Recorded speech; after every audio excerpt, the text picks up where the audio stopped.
Passengers on board a cruise ship coming back to LA will be forced to quarantine due to COVID cases. CBS reporter Tina Patel tells us for some passengers, this was not the vacation they were expecting. I just want to get in my bed. I'm really happy to be off the ship. Vicki Herbers and her mother are finally heading home after a long cruise aboard the Grand Princess.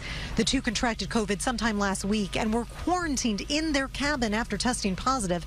They say it was scary. My mom was hallucinating and clawing at the wall. Herbers thought the medical staff on board would take care of them, but she says hardly anyone checked on them. She found out later that's because hundreds of people on board had tested positive. Martin Day says he was separated from his family and put into isolation. When I got sick, I've been punished.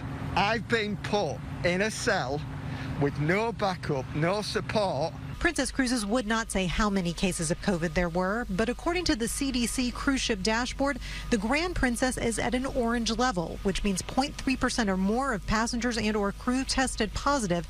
They have now started an investigation.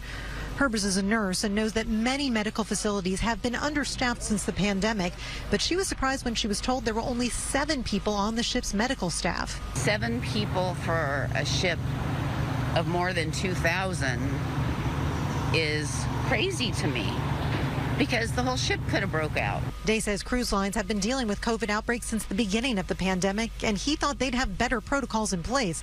He says he's not sure how he'll recover from being left on his own. Physically, I feel fine. I'm okay physically.